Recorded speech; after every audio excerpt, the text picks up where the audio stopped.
মহাকবি কালিদাস ছিলেন সংস্কৃত ভাষার অন্যতম শ্রেষ্ঠ কবি, কিন্তু তার জীবনের শুরুটা তেমন সহজ ছিল না। বলা যায় তিনি ছিলেন একেবারেই সাধারণ এক গরিব রাখাল বা নিরক্ষর যুবক। কেবল ভাগ্যের জোরে ও কপটতায় তাকে এক জ্ঞানী রাজকন্যার সাথে বিবাহ দেওয়া হয়েছিল। এই কাহিনী আমাদের পৌরাণিক বিশ্বাস অনুযায়ী কালিদাসের জীবনের এক মহান পরিবর্তনের কারণ হয়ে ওঠে। কথিত আছে প্রাচীন অবন্তী নগরে এক বিদুষী রাজকন্যা ছিলেন, যিনি অত্যন্ত জ্ঞানী ও বুদ্ধিমতী। তিনি শপথ নিয়েছিলেন এমন এক ব্যক্তিকেই তিনি বিবাহ করবেন যিনি জ্ঞানে ও বিদ্যায় তাকে পরাস্ত করতে পারবেন। বহু পণ্ডিত ও রাজপুত্র তাকে জয় করতে ব্যর্থ হন। রাজ্যের কিছু মন্ত্রী ও পণ্ডিত এই অবস্থায় এক কৌশল রচনা করেন। তারা এক নিরক্ষর রাখাল যুবককে নিয়ে গিয়ে রাজকন্যার সামনে উপস্থিত করেন, কিন্তু তাকে একেবারে চুপ করে থাকতে বলেন। রাজকন্যা যখন নানা প্রশ্ন করেন তখন সেই যুবক কেবল আঙুল দিয়ে ইঙ্গিত করতেন।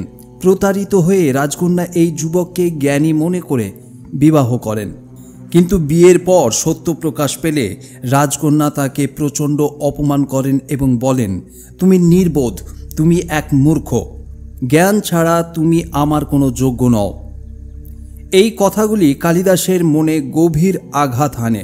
তিনি প্রচণ্ড লজ্জিত ও দুঃখিত হয়ে রাজপ্রাসাদ থেকে বেরিয়ে যান এবং আত্মবোধের সন্ধানে তপস্যায় নিযুক্ত হন। কালিদাস নিরাশ হয়ে গভীর বনে গিয়ে কঠোর তপস্যা শুরু করেন। তিনি দেবী সরস্বতীর কৃপা কামনা করেন। দিনের পর দিন, মাসের পর মাস তিনি কেবল দেবীর নাম জপ করতে থাকেন। অবশেষে দেবী সরস্বতী তাঁকে দর্শন দেন।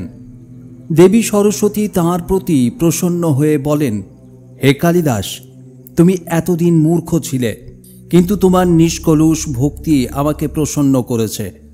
আমি তোমাকে অসীম জ্ঞান ও কাব্য প্রতিভা দান করছি। তুমি বিশ্বের শ্রেষ্ঠ কবিদের মধ্যে গণ্য হবে। দেবীর এই বরপ্রাপ্তির সঙ্গে সঙ্গেই কালিদাসের অন্তর আলোকিত হয়ে ওঠে। তিনি এক অসাধারণ জ্ঞানী ও কাব্য রচনায় পারদর্শী হয়ে ওঠেন।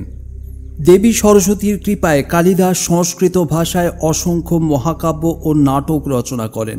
তাঁর বিখ্যাত সৃষ্টি অভিজ্ঞান শকুন্তলম, মেঘদূত, কুমার সম্ভব, রঘুবংশ, মালবিকাগ্নিমিত্রম প্রভৃতি সাহিত্য কীর্তি তাকে অমর করে রেখেছে। এ কারণে তাকে সংস্কৃত সাহিত্যের শ্রেষ্ঠ কবি হিসেবে গণ্য করা হয়। এই কাহিনী থেকে আমরা যেটা শিখতে পারি, জ্ঞান ও শিক্ষা সত্যিকারের মূল্যবান সম্পদ। ভক্তি ও কঠোর পরিশ্রমের মাধ্যমে যে কেউ নিজের ভাগ্য পরিবর্তন করতে পারে।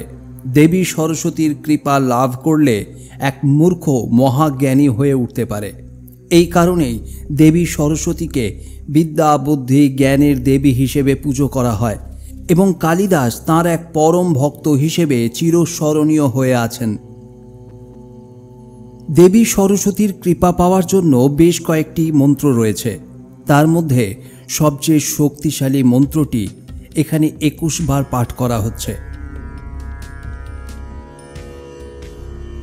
ওং আইং সরস্বত্যৈ নমঃ, ওং আইং সরস্বত্যৈ নমঃ, ওং আইং সরস্বত্যৈ নমঃ, ওং আইং সরস্বত্যৈ নমঃ, ওং আইং সরস্বত্যৈ নমঃ, ওং আইং সরস্বত্যৈ নমঃ, ওং আইং সরস্বত্যৈ নমঃ, ওং আইং সরস্বত্যৈ নমঃ, ওং আইং সরস্বত্যৈ নমঃ, ওং আইং সরস্বত্যৈ নমঃ, ওং আইং সরস্বত্যৈ নমঃ, ওং আইং সরস্বত্যৈ নমঃ, ওং আইং সরস্বত্যৈ নমঃ, ওং আইং সরস্বত্যৈ নমঃ,